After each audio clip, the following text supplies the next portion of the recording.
Pathmonk is the AI for website conversions. With increasing online competition, over 98% of website visitors don't convert. The ability to successfully show your value proposition and support visitors in the buying journey separates you from the competition online.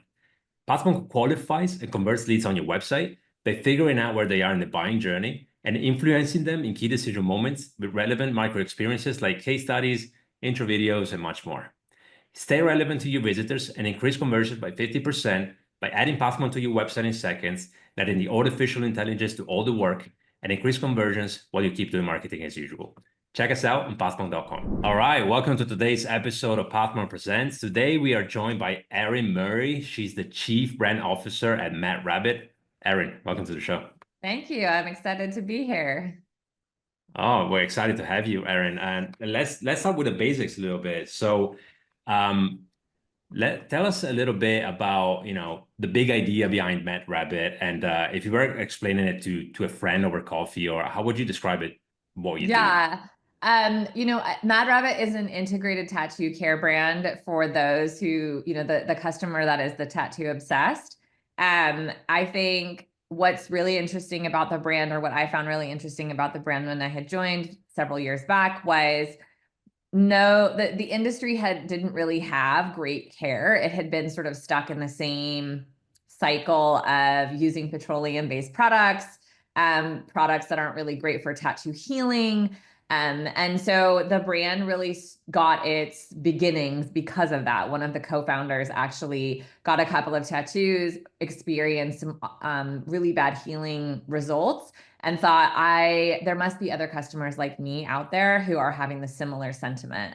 And that's sort of how the brand was born. Right. Well, that's cool. I know personally, I have some ink myself, right?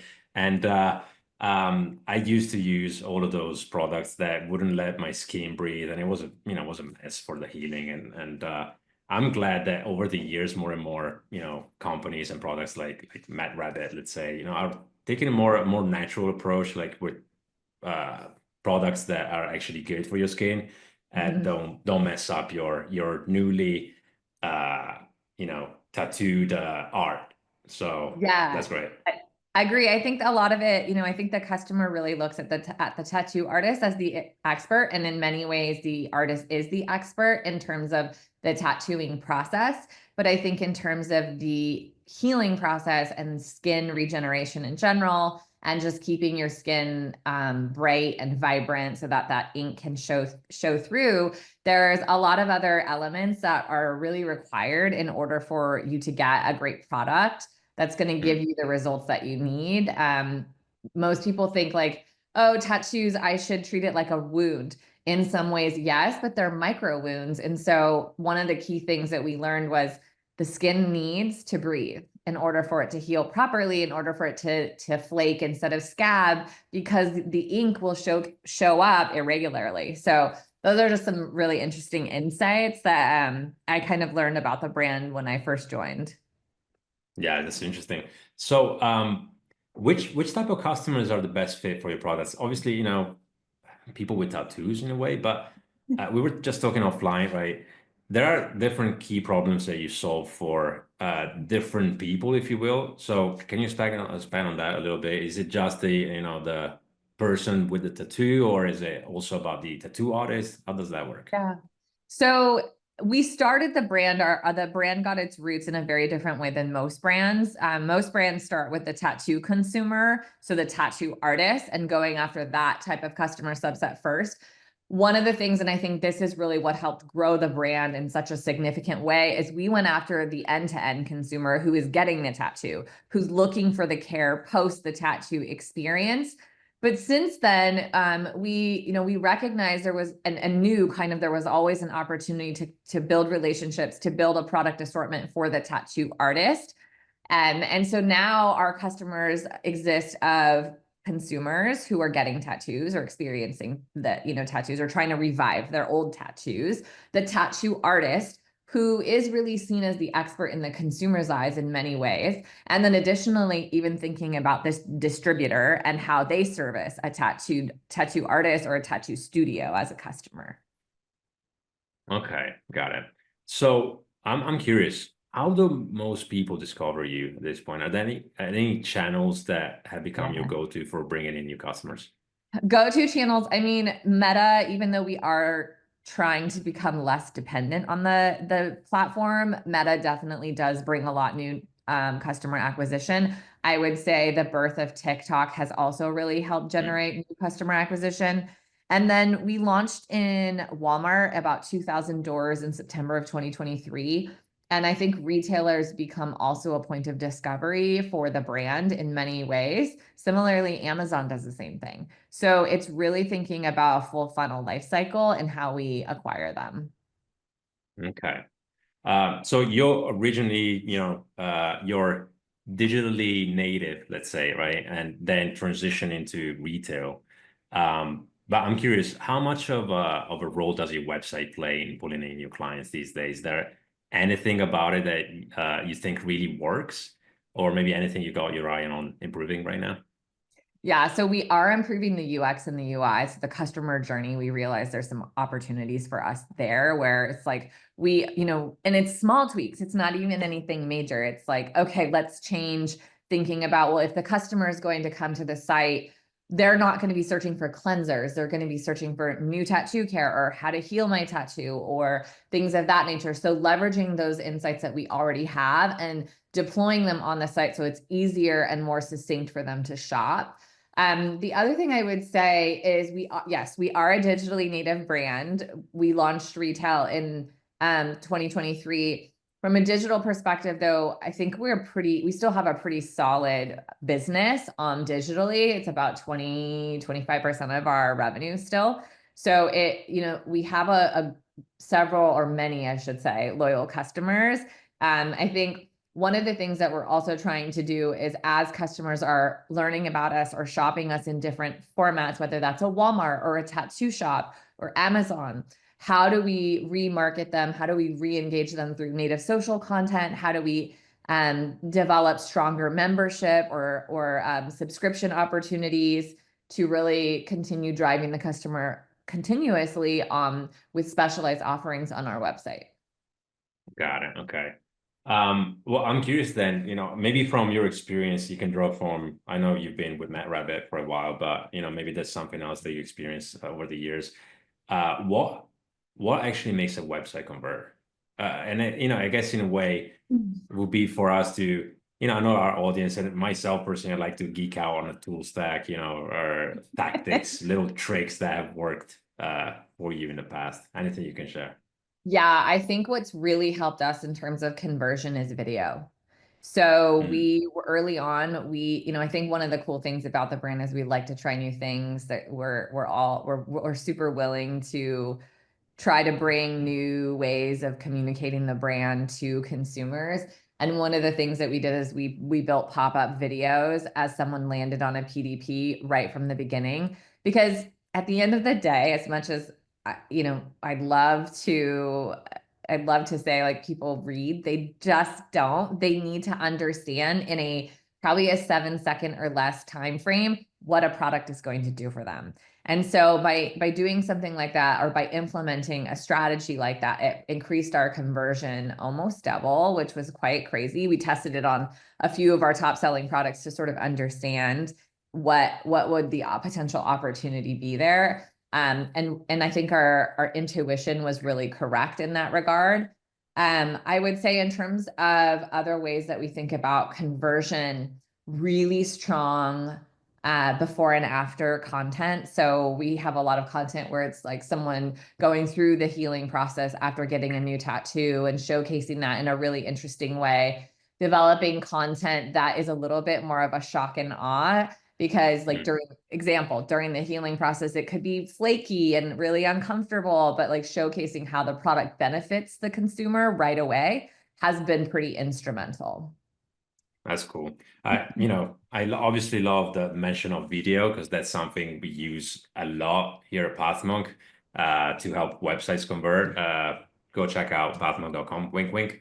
But you know, all in all, I think that the idea of, as you said, people don't read. They usually skim, right? Yeah. Video is just that attention stopper that gets you okay. you check out first couple seconds, is it for me, is it not? If it is, then they're hooked. So I think that's a really good example of how to drive more conversions. So, Mhm. we've seen this along across our customer base also. But let's switch gears a little bit, Erin. I want to talk about you as a leader, and I want to know a little bit, and I'm sure our audience is also curious. What does a typical workday look like for you? Because obviously, you work for a company that's it's pretty cool. You're wearing a leather jacket right now. It's just kind of like, you give that. So, what are the main things that you focus on a day to day, and what is it like to work at Mad Rabbit? I think every day it has faces a new challenge or a new opportunity, which is pretty cool. I would agree. The brand, one of the things I love about the brand so much is like individuality is so highly praised. I think we all have really different interests, but we all work really closely together. We're all tattoo obsessed in so many different ways. And so I think that's important when you're thinking about a brand specifically like this. I would say in terms of my everyday, it kind of depends. Like right now, I'm in the thick of relaunching a new product for our professional channel. And so a lot of my role right now is ensuring the rest of the team is like on track with all of the deliverables because it launches next week. Um, Okay. and then, I'm heavily involved in a lot of the product marketing, product innovation. So a good amount of my time has been really spent on reformulation, ensuring our products are in a place where they are the cleanest we can possibly provide our customer while ensuring that we're looking at tariffs and COGS and all of those fun things that, aren't as glamorous, but really important to a successful business. And then I Mm, would say, really ensuring that I consider myself kind of the steward of the brand and helping navigate the brand in the right direction, based on our company goals and how we want to, one, acquire new customers or nurture customers. A lot of my role involves that and guidance with the team that we have. got it. Okay. But it sounds like a lot. And I know for certain that you're up and early in the morning, right? And you start working, but there's a flood of content out there. So I'm curious if there's any way that you stay focused and keep learning, because I'm sure that big part of your role is staying on top of, if it's not trends, it's ways to places, people, routines that maybe you turn to for inspiration, or being able to stay ahead. Is that Yeah, it's funny that you mentioned that, even though well, tattoos are not that niche anymore, as you can probably imagine, but I would say tattoo care continues to be a relatively niche Hmm. category. I spent most of my career in the beauty space, whether that's skincare, hair care, color cosmetics at this point, or even body care. And so, for example, I was just looking at like best in class TikTok shop brands, and none of them Hmm. have anything to do with tattoos. It's like it was supplements and it was K beauty. And I think it's continuously having that inquisitive nature to ensure that you're staying on top of trends, you're understanding like who the big players are and what are they doing that's really working, or perceived as working, and how can we implement similar strategies that feel very specific to Mad Rabbit to continue to build brand market share. Yeah, things that cross over, right? That, like, it Yeah. doesn't have to be necessarily from your industry or same niche or whatever, as long as it applies to, I guess, human psychology and behavior for buying and care, obviously, for people that do care about beauty or skin care or anything adjacent, let's say, to your business. But yeah, that's very interesting. Thanks for sharing. Yeah, of course. Um, so, Erin, we're coming towards the end of the interview, and I would love us to jump into our rapid fire questions. So, the only unspoken rule we have is that only short and crisp answers are needed. Are you ready? Okay. Great. All right, let's do it. So, what's the latest book you picked up? It's right here. The latest book is Hanging the Moon or Hang the Moon. It's a book about this woman in the 20s. Okay, interesting. Yeah. Any gems or ideas that really stuck with you from it? I just think it's really interesting. This woman, she like repairs vehicles, and I'm a big like um automobile person. Like I'm really into cars and Hmm. motorcycles and things. Okay, that's pretty cool. If you had a magic wand and could fix one frustrating thing in your life with tech, what would it be?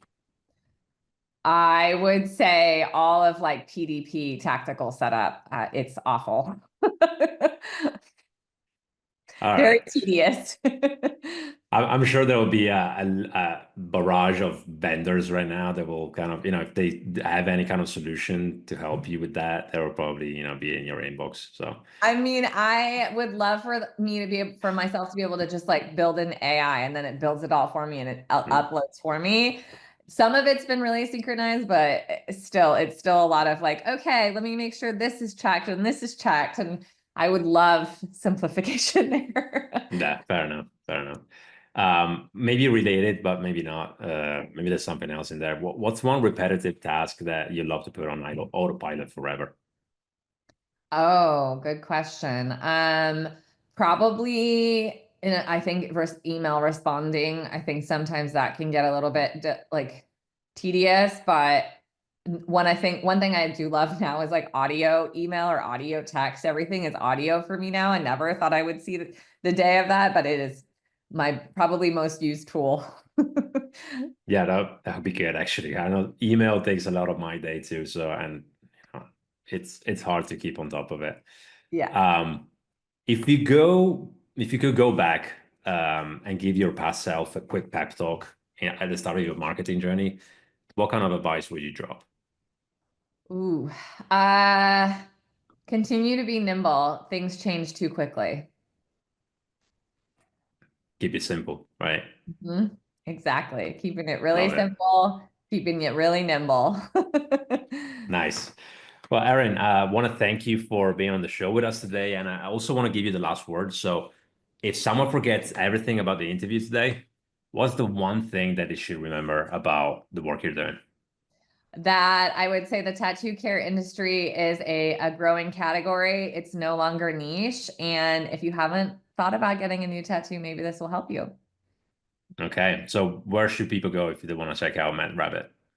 They can go to Walmart. We're in about 2,000 locations, Amazon.com and MadRabbit.com.